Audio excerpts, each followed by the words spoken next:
Muito bem, então vamos começar a aula de hoje e vamos ver agora o quarto artigo do Credo. Então, diz aqui o Catecismo. Dize o quarto artigo do Credo: padeceu sobre Pôncio Pilatos, foi crucificado, morto e sepultado. Por que Jesus Cristo padeceu, foi crucificado, morto e sepultado? Jesus Cristo padeceu, foi crucificado, morto e sepultado para nos salvar. Então, lembramos uma vez mais isso, né, de que Jesus, ele vem à Terra para nos salvar. Quando ele utiliza o verbo vir, uma única vez, ele vai dizer por que ele veio aqui na Terra. Eu vim para, e ele vai dizer isso. Eu vim para salvar. E os momentos mais importantes nessa salvação será a sua paixão e a sua morte na cruz. Nós sabemos que tudo que Jesus Cristo ele vai fazer, desde o seu nascimento até a sua morte, vai ter essa finalidade de salvar a todos nós. A todos nós, ele vai oferecer tudo aquilo que ele faz, o trabalho, o seu dia a dia, o cumprimento de todos os seus deveres, como salvação, né? Como caminho de salvação para todos nós. E vai chegar ao cume nessa salvação na última semana, quando ele padecer tudo aquilo que nós já sabemos. E Jesus Cristo, continua o catecismo, necessitava vir à Terra e assumir a natureza humana para nos salvar? Não. Aquilo que já dissemos, que Jesus Cristo, em primeiro lugar, nem precisava nos perdoar. Ninguém tem a obrigação de perdoar, porque o perdão é um ato da caridade e não da justiça. Não é de justiça perdoar, porque se uma pessoa fez o mal, eu não devo nada a essa pessoa.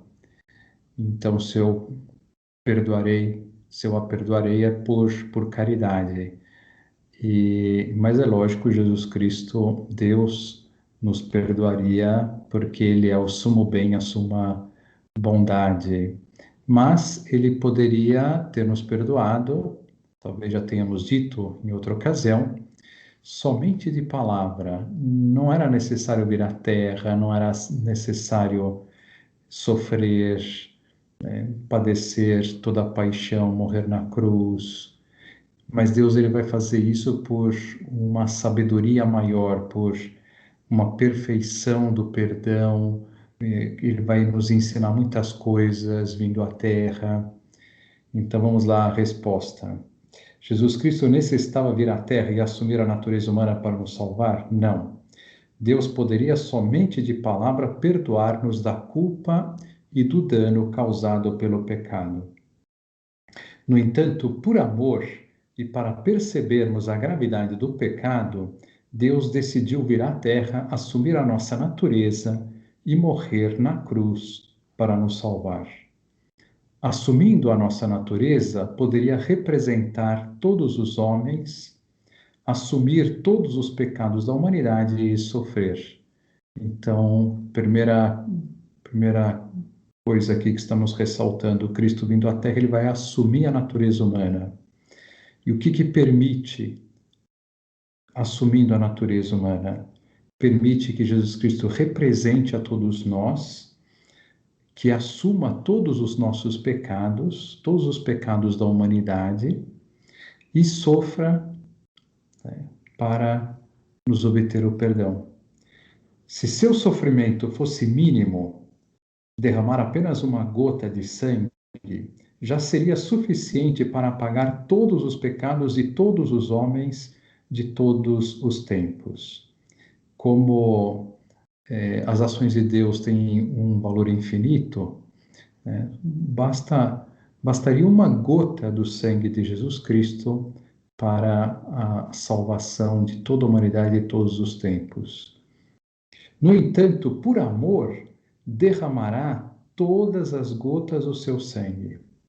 Quando o soldado enfiar a lança no seu peito, sairá sangue e água. É isso que diz no Evangelho, né?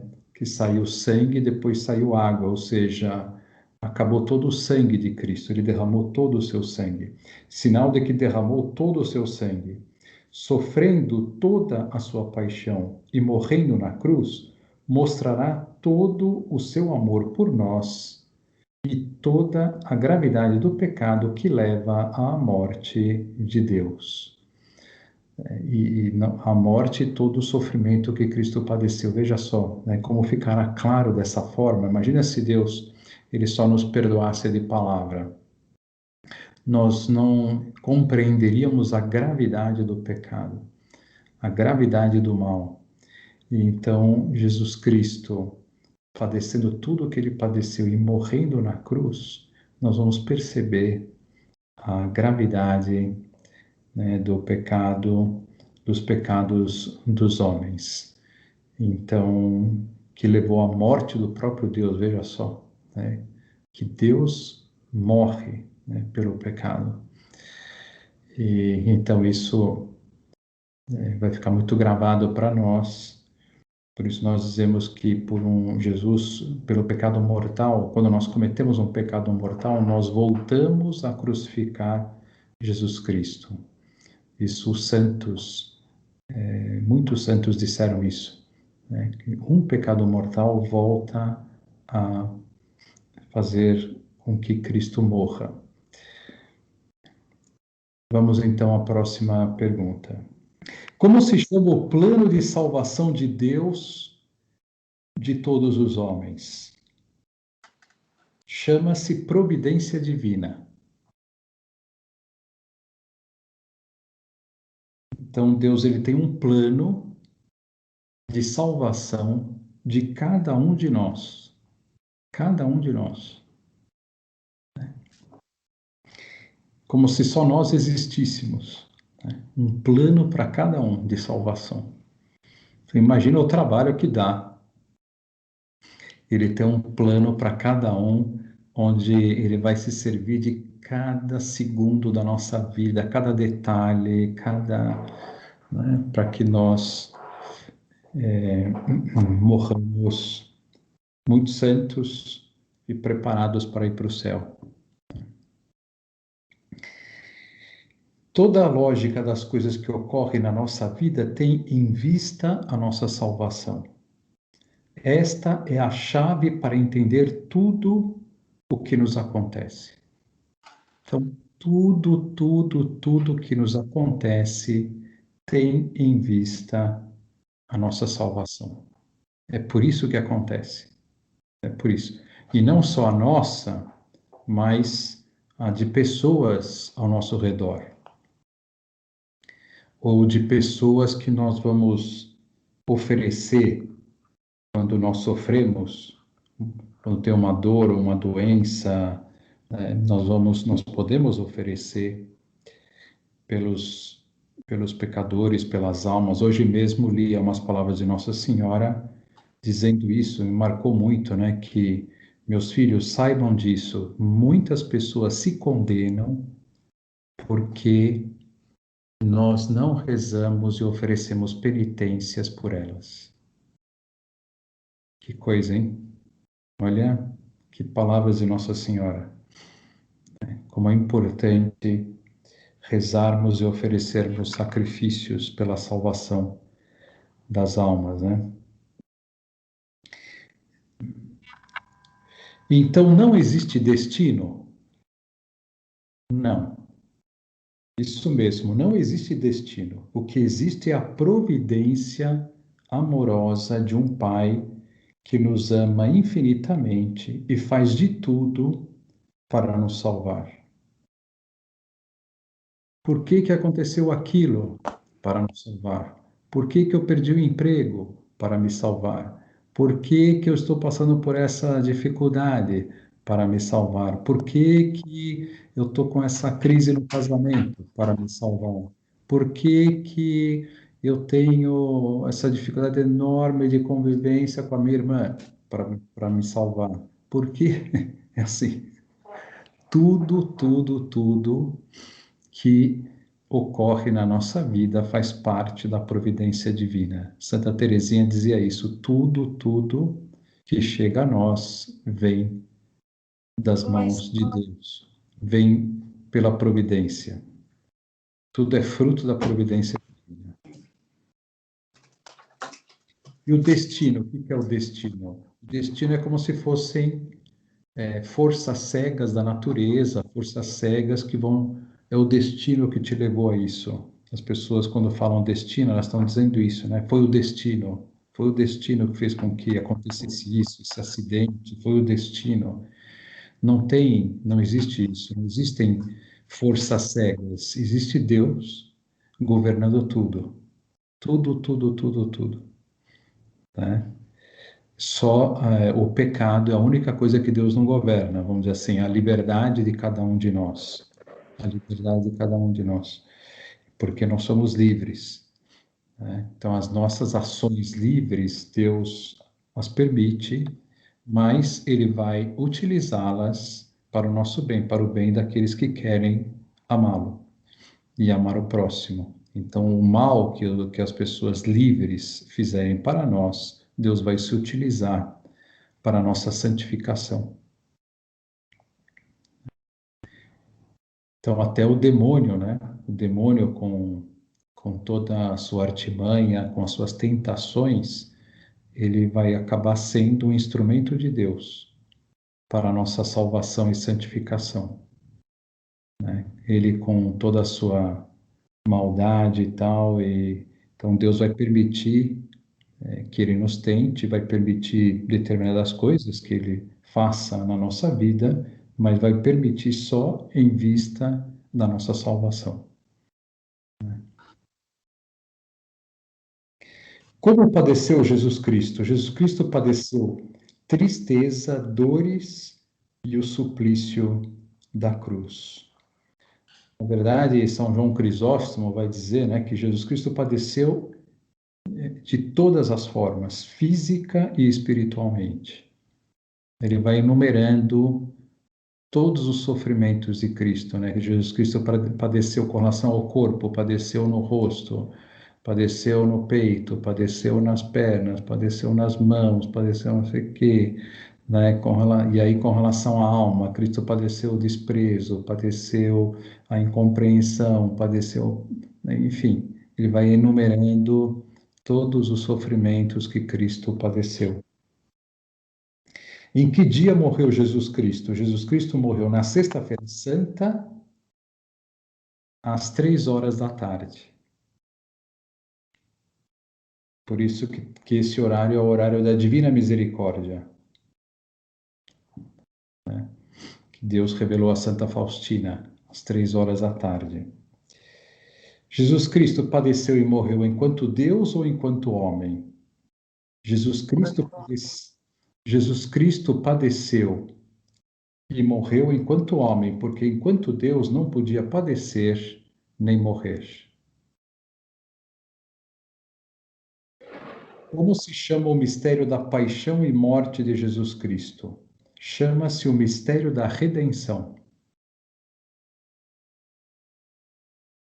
Então, a redenção da humanidade e a salvação são sinônimos. A redenção do mundo. Cristo foi redentor e nós estamos chamados a ser co-redentores. Depois já vou explicar isso. O que se fez do corpo de Jesus Cristo depois da sua morte? Depois da morte de Jesus Cristo, o seu corpo foi sepultado.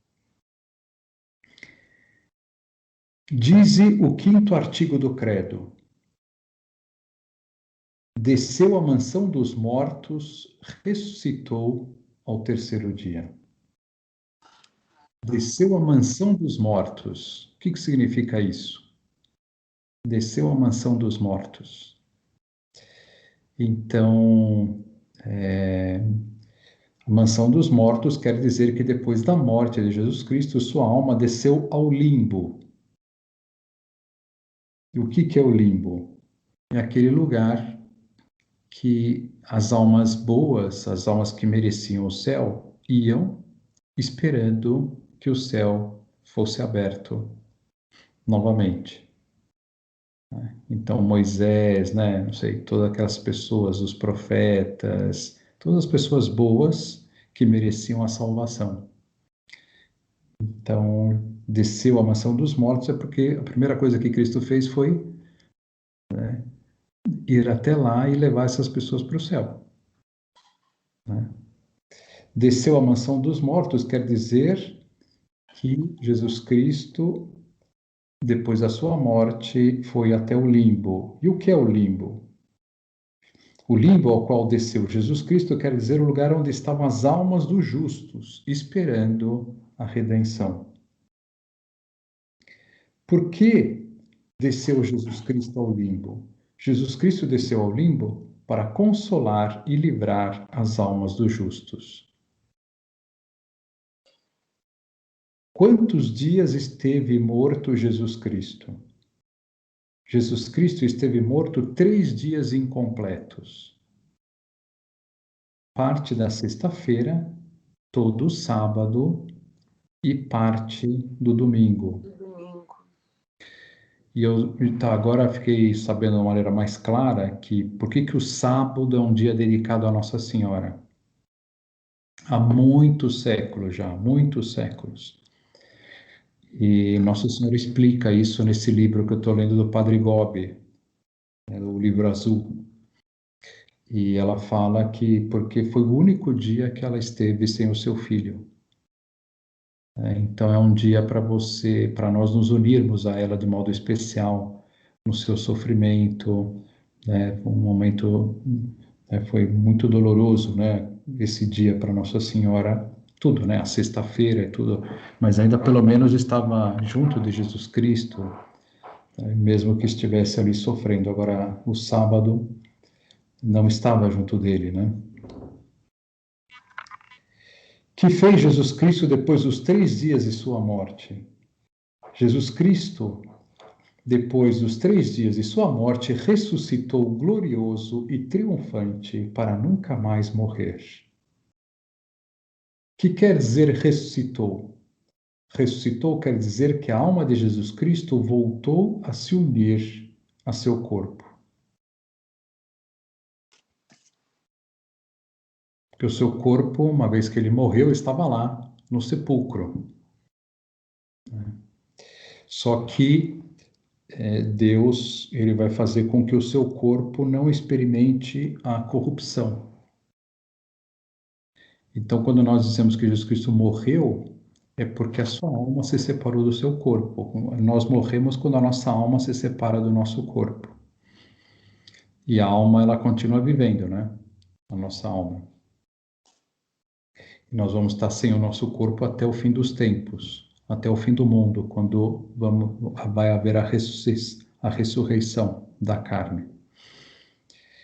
Então, Jesus Cristo, ele morreu, né? Sua alma se separou do corpo e aí ele voltou ao corpo. Em que dia Jesus Cristo ressuscitou? Jesus Cristo ressuscitou na madrugada do domingo de Páscoa. Então, nós lembramos que as santas mulheres, elas vão até o sepulcro na madrugada do domingo. E por que elas vão até o sepulcro? Porque, como Jesus Cristo morreu na sexta-feira, e já era 3 horas e tal, até tirar o corpo e tudo, então já começava o sabá, né? O descanso sabático. E o descanso sabático não permitia que você andasse, caminhasse mais do que uma distância determinada. No fundo, estava tudo em função do descanso mesmo, né? Então, elas não puderam embalsamar o corpo de Cristo. Então, elas esperaram o primeiro momento para fazer isso, que foi depois que termina o sábado, ou seja, no começo, na madrugada do domingo. E elas vão lá, sem saber também como que elas iam tirar a pedra do sepulcro. Uma grande pedra foi colocada diante do sepulcro, né? E aí elas chegam lá e Cristo já tinha ressuscitado e a pedra estava à direita da entrada. Bom, não sei se está à direita, mas estava lá já de lado, né, na lateral.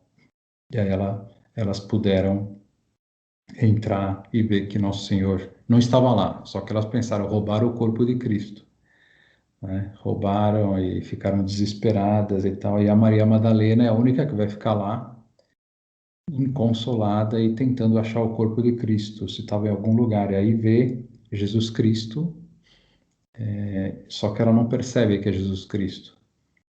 Jesus Cristo deve ter feito isso para ela não perceber. E aí vai perguntar para ele: você sabe, né, do corpo de Cristo, onde foi colocado, não sei o que e tal. E aí Jesus se dirige a ela e diz o seu nome, né? Maria.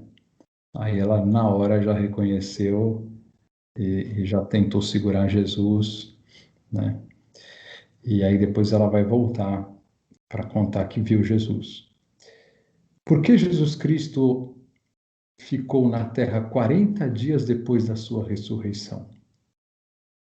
Jesus Cristo ficou na terra 40 dias depois da sua ressurreição para confirmar seus discípulos na fé. Também era importante como que explicar as escrituras agora com essa nova chave de interpretação, com a sua ressurreição, né? Então, explicar, né, que a redenção ela foi feita dessa maneira, a interpretação da Sagrada Escritura a essa luz da ressurreição e tudo, né? Então, e provavelmente talvez alguma outra coisa que estava faltasse ali para Jesus revelar aos apóstolos. Então, Jesus vai aproveitar esses 40 dias para terminar a revelação. Depois de 40 dias, para onde foi Jesus Cristo? Depois de 40 dias, Jesus Cristo subiu aos céus. Jesus Cristo subiu aos céus por si mesmo. Sim, Jesus Cristo subiu aos céus por si mesmo, em virtude do seu próprio poder. E como é que como é que se chama esse mistério da subida de Jesus Cristo aos céus? O mistério da subida de Jesus Cristo aos céus chama-se mistério da ascensão. E aí vocês vão lembrar que tem o mistério também da assunção de Nossa Senhora. E por que ascensão e assunção? Justamente para fazer essa diferença. A ascensão é quando a própria pessoa sobe ao céu. E a assunção é quando ela sobe ao céu através de Deus. Que Deus é que ela não tem o poder de fazer isso, né, de subir aos céus. Então Deus é que a eleva ao céu.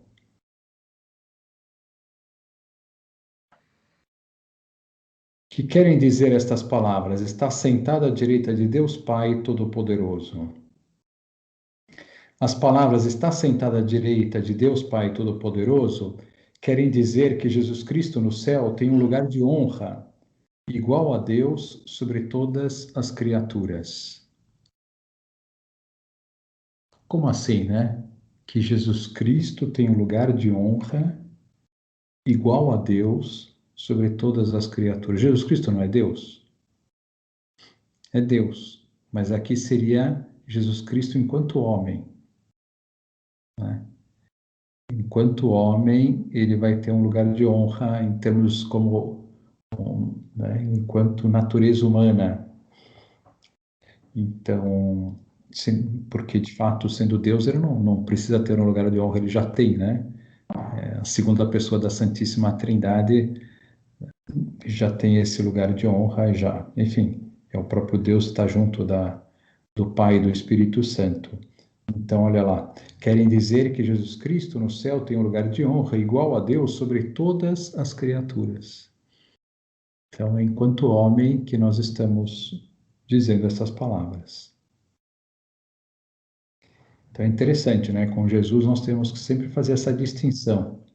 Jesus Cristo enquanto homem, Jesus Cristo enquanto Deus.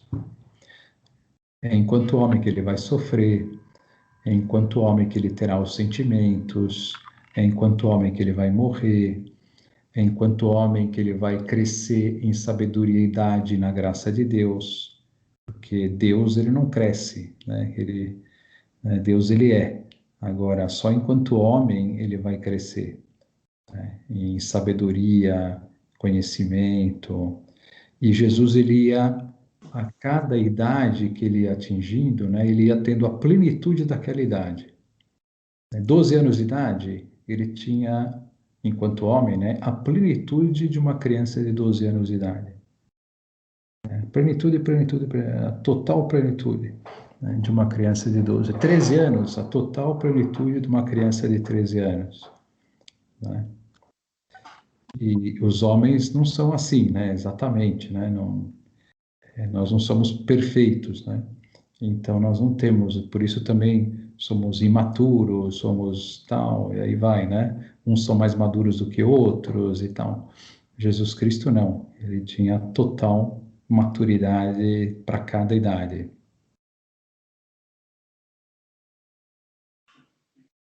Sétimo e oitavo artigos do Credo. Diz o sétimo artigo do Credo, donde há de vir a julgar os vivos e os mortos. Então, agora, todo esse mistério que nós vamos ver do que vem depois da morte. Que querem dizer estas palavras, donde há de vir a julgar os vivos e os mortos? Estas palavras querem dizer que no fim do mundo, Jesus Cristo descerá visivelmente à terra para julgar todos os homens. Donde há de vir a julgar os vivos e os mortos. Então, isso é o que nós chamamos de juízo universal. Então, isso aqui é no fim do mundo. Que fará Jesus Cristo nesse dia?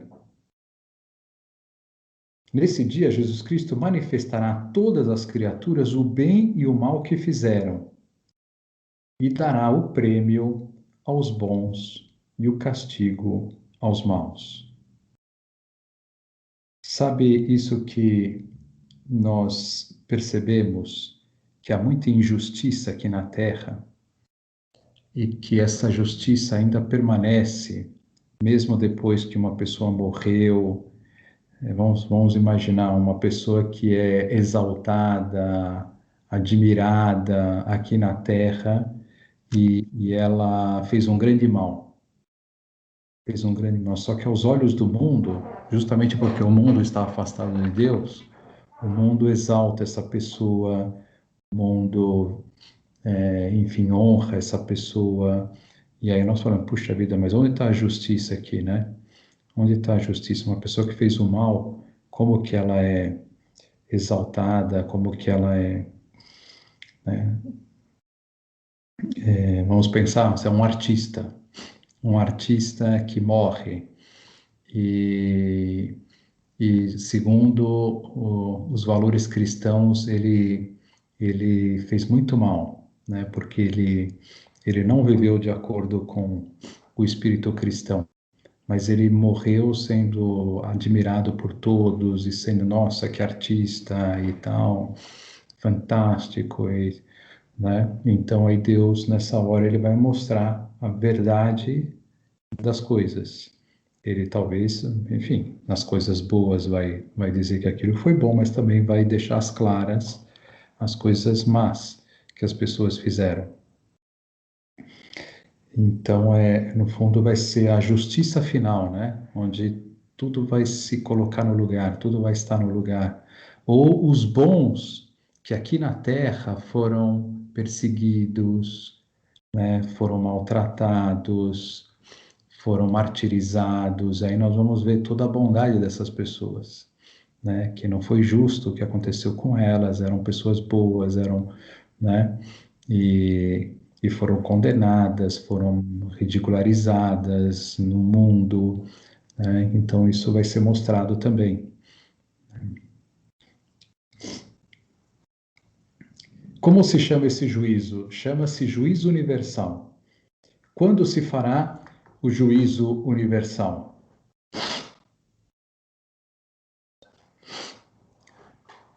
O juízo universal será no fim do mundo. Quando será o fim do mundo? Eu posso dizer para vocês agora, se vocês querem saber quando será o fim do mundo. Não, ninguém sabe. Só Deus sabe. Na Terra, na Terra, ninguém sabe quando será o fim do mundo. Puxa, padre, eu achei que o senhor ia falar para nós esse segredo. Eu achei também. Fiquei tão Mas animada. a gente já está chegando? É? A gente já está chegando? Eu acho que não. Não? Eu acho que não. Deus do céu. Porque o que está chegando, isso Nossa Senhora tem falado por A mais B, em todas as fontes que você vai atrás, todas. Eu estou muito, muito admirado. Até vou escrever um texto sobre isso, onde Nossa Senhora está falando que nós estamos no fim dos, começou já o fim dos tempos, né? Em praticamente todos os lugares, em todas as aparições, em livros que são livros de revelação, como esse do Padre Gobi. Tem outro livro agora que foi escrito por um sacerdote que eu comentei aqui, que chama Ensino Ieso, por um monge, que ele está vivo, e são revelações de Jesus Cristo a ele. Né? E Jesus Cristo também fala lá, né, que está próxima a nossa Partida. a purificação, não, a purificação, né, do mundo. Isso que está profetizado no Apocalipse, né? Isso está muito próximo. Então, tem muitos e muitos sinais, né, dessa verdade. Só que aí depois o Apocalipse ele diz que depois desse momento de tribulação, né, muito grande, virá o reino de Cristo. Então essa vai ser a segunda vinda de Cristo. A segunda vinda de Cristo ele virá para reinar na Terra. Né? E segundo o Apocalipse esse reinado é de 1000 anos. Então, no fundo, Deus ele quer que o mundo acabe com o seu reinado verdadeiro sobre a Terra, né? Onde realmente as pessoas coloquem Deus em primeiro lugar e o mundo viva um período assim, né? Um tempo com o reinado autêntico de Cristo. Meu Deus. Antes... Eu tenho assim, padre... Ah, tá. Não, Não, desculpa. vamos terminar já, pode falar. Não, eu tenho assim a grande convicção, né? Parece que a gente está descobrindo a roda, mas de que enquanto os joelhos não se dobrarem e a gente não se humilhar, nada feito. Vai ter tudo isso e muito mais. Não adianta vacina, não adianta nada. Vai ter muito ranger de dentes, muito, muito, muito, muito. Porque é como se a egrégora do bem, eu imagino que como aqueles que rezam e já enxergaram isso, vão construindo um pequeno reino de Deus na Terra, sabe? Sim. Mas a gente precisa de todos, né? Porque quando uma ovelha escapa, Jesus fica muito triste. Então, eu acredito que só quando todos. E aí a gente vê tantas notícias ruins e tantas coisas que as pessoas ainda não despertaram. Mas não tem... Nossa Senhora fala que só vai ter um pequeno rebanho, né? Ah, Que ela fala isso? fala... Quer dizer, até esse momento dos eventos extraordinários, né? Mas aí, a partir desse evento extraordinário, muita gente vai se converter, porque Deus vai se manifestar com toda a sua misericórdia para a nossa conversão. Meu Deus! Né? E deixa eu ler aqui o que eu li ontem, Por favor. nos últimos dias aqui sobre isso. O ano de 87, Nossa Senhora vai falar muita coisa lá para o Padre Gobi. Desculpa, padre, qual que é o nome do livro? Eu me interessei para comprar. Se chama... como é que é mesmo? É conhecido como Livro Azul. Livro azul. Ah, Livro azul do Padre Gobi. Manto de Nossa Senhora.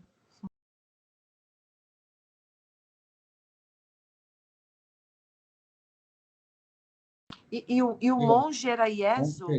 Vamos pegar aqui, olha lá, ó, uma revelação de Nossa Senhora no dia 4 de março de 1987.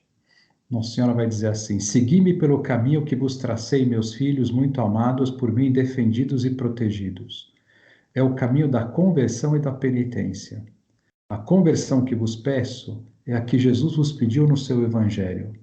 Afastai-vos do caminho do mal, da soberba, do egoísmo e do pecado. No mundo em que viveis, onde a rebelião contra Deus e contra a sua lei de amor é acolhida, propagada, exaltada e apresentada como novo modelo de vida, quantos dos meus pobres filhos se tornaram cada dia vítimas do pecado e do ódio, da violência e da corrupção, do egoísmo e da impureza? Pecado grave afasta-vos de Deus, priva as vossas almas do dom precioso da sua vida e da sua graça. Torna-vos escravos das paixões e dos vícios. Enfraquece-vos na resistência contra as tentações. Abre grandes espaços à ação de Satanás, que se apodera assim cada vez mais da vossa existência, transformando-a num instrumento para a difusão do egoísmo desenfreado e da soberba, do ódio e da divisão, da luxúria e da impiedade. Olha só, hein?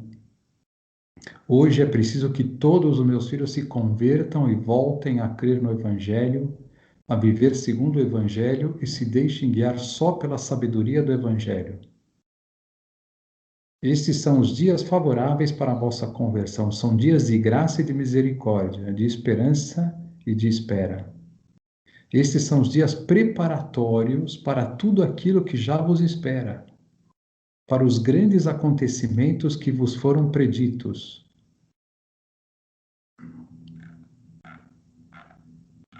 Aí ela vai falar da mortificação, da penitência. isso que o senhor está lendo é desse livro azul, É, padre? é do livro Tá. azul.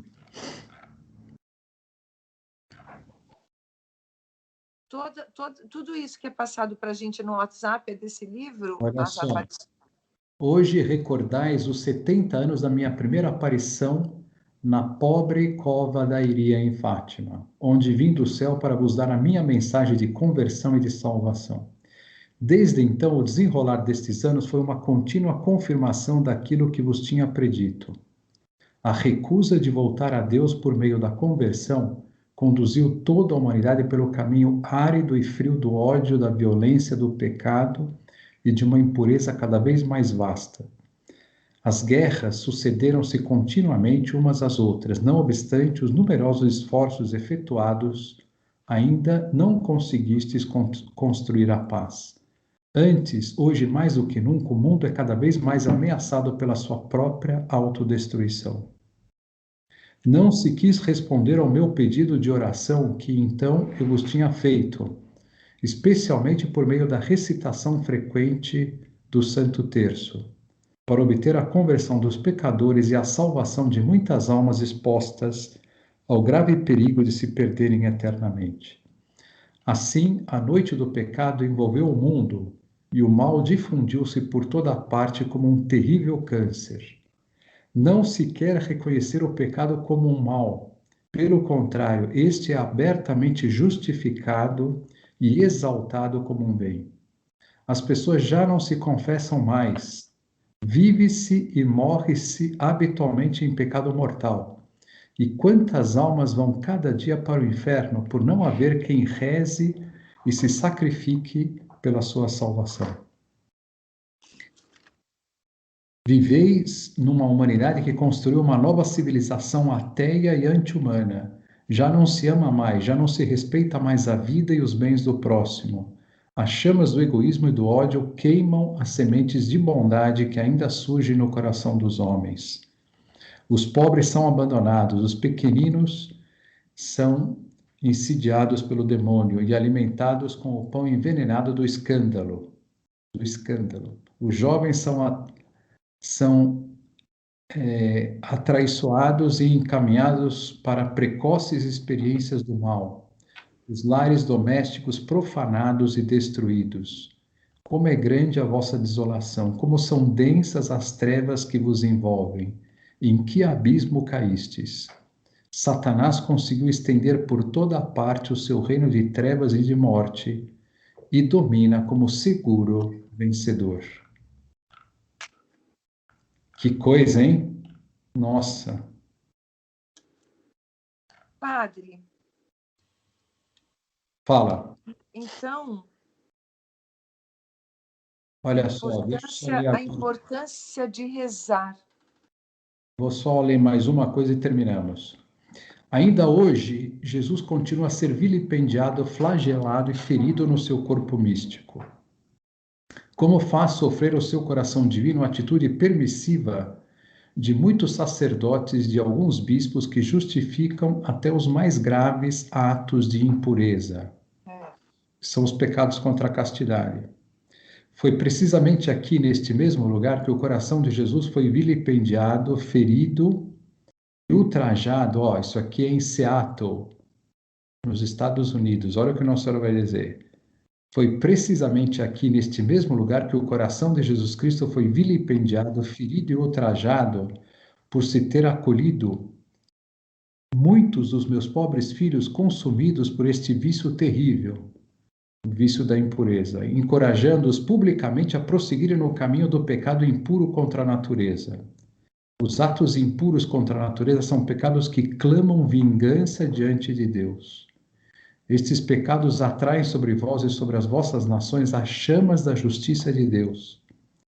Chegou o tempo de proclamar a todos com clareza e coragem que o sexto mandamento dado por Deus a Moisés, não cometer atos impuros, mantém ainda todo o seu valor e deve ser observado também por esta geração corrompida e pervertida. Todo pastor que de qualquer modo justifica esses pecados atrai sobre a sua pessoa e sobre a sua vida o fogo ardente da justiça divina. A taça da iniquidade já está cheia, repleta e transborda por todos os lados. Então convido-vos a multiplicar os vossos cenáculos de oração e oferecer-me as vossas vidas, perfumadas pela virtude da pureza, como uma poderosa força de súplica e de reparação. Que coisa! Você tem ideia da situação que nós estamos pelas palavras da Nossa Senhora? Onde haverá, está tendo já muita perseguição, né, padre? Porque Sim. Eles querem mudar as leis e a igreja continua firme nos ensinamentos que tem que ser, né?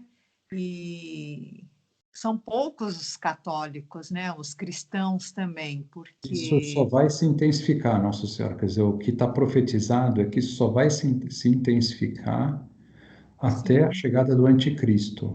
Diz que seremos perseguidos por acreditarmos em Deus, seremos perseguidos todos por nós. falarmos de Deus. Sim, todos nós.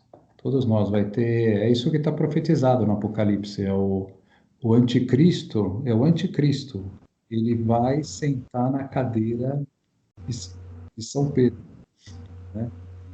Eu não vou estar mais aqui, não. E vai ter a abominação da desolação quando a missa deixar de ser celebrada. A abominação da desolação é a missa deixar de ser celebrada. É justamente a cura de todo o pecado, é a missa, onde vem todas as graças de Deus, e aí então vão propagar uma religião universal de todos, né, que vivam, né, mas tudo com um cunho marxista, né, vai ressurgir o marxismo com uma força enorme, e nós vamos ser controlados por todos eles, vamos ser controlados em tudo, e por isso vão ser perseguidos, enfim. Padre, o senhor disse aqui no momento que muitas pessoas se condenam porque não rezamos e não oferecemos sacrifícios por elas. Por elas. E os 9 meses que eu estou fazendo com Nossa Senhora diz a mesma coisa, claro. Rezar por alguém pode fazer milagres na vida do outro. Sim, Acredite nisso. Interceda sempre. Que possamos interceder sempre para as pessoas que pediram nossas orações. Então, sim. não basta eu rezar só para mim, e eu tenho que rezar mesmo pelos outros. E assim, vamos colocar mais para uma coisa na nossa família que fica mais fácil através do nosso egoísmo. Os exemplos ficam melhores. Então, assim, eu tenho uma filha. Aí eu quero rezar por essa filha, mas a salvação dela é individual. Mas eu consigo, né? Salvá-la. Eu consigo. Muitas e muitas almas. Uma vez, a Gabriele Bossi estava arrumando um armário e perguntou para Jesus se era suficiente para salvar uma alma, oferecer aquele trabalho de arrumar um armário. E Nosso Senhor falou assim: por que não? Imagina, arrumar um armário, né? Então, o poder que tem, né, as nossas ações feitas diante de Deus, santificadas, é para salvar muita gente. Amém. Amém. Padre, eu creio que o senhor falou na outra aula da importância também da gente chamar o nosso anjo da guarda para rezar o terço junto. É isso mesmo, padre? É importante? Não, o anjo da guarda sempre, né? Eu acho que é isso. Ele tá ali do nosso lado para vencermos as tentações, para nos levar para o caminho da santidade. Então, para tudo, né? Nós temos, né, que acudir a ele para todas as nossas lutas e, enfim, né? É um aliado nosso, né? Poderoso aliado nosso. Padre, eu posso pedir também para, por exemplo, eu tô fazendo o meu compromisso de oração e estou rezando o terço mariano também, né? Todos os dias. Eu posso pedir também para que eu me concentre, para que aquilo, para mim, porque às vezes a gente não vê a transformação, a gente acha que nós não estamos sendo transformados, mas eu acredito que estamos, né? Estou falando de mim, Claro. através da oração. Agora, o terço não pode ser só uma repetição. Como é que eu tenho que rezar? Eu me concentro na todas as palavras que eu estou falando quando eu rezo Ave Maria e o Pai Nosso. Não dá para se concentrar em todas as palavras, Isso. e porque Santa Teresinha, ela chegou um momento que ela falou assim: desisto de rezar bem o terço, porque nós somos seres humanos, a gente se distrai, não tem como, né? Mas nós podemos fazer esforços para não nos distrairmos, esforços para prestar atenção em uma palavra da Ave Maria, naquela dezena, você presta atenção numa palavra, na outra dezena você presta atenção em outra palavra. Ou prestar atenção nos mistérios que estão sendo contemplados, né? Enquanto eu rezo cada mistério, eu estou me esforçando para aquele mistério primeiro que é falado no início, que eu me lembre durante todas as 10. A dezena. Ai, gente, não é fácil. Será que... Última coisa, desculpa, gente. Última coisa. Por exemplo, eu não posso chegar ao ponto de achar que eu não sou digna de rezar, né, padre? E nem que eu não sou digna de falar do nome de Maria, porque tem hora que eu fico me sentindo tão péssima. Olha pros apóstolos. Eles eram dignos de alguma coisa, não?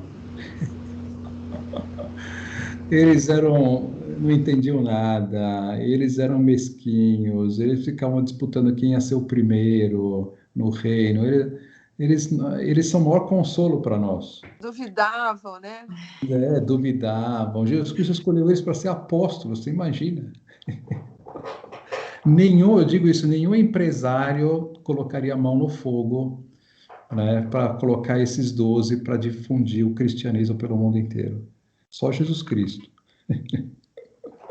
Ele não desiste de nós, né? Ótimo. Exatamente.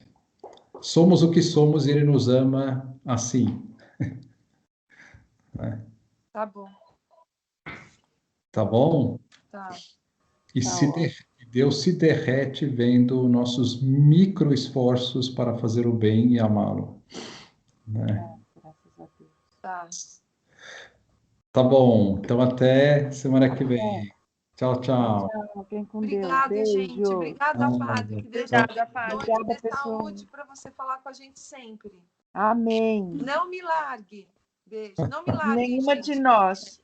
Tá, tchau. Tchau. Beijo, tchau. Beijo, tchau.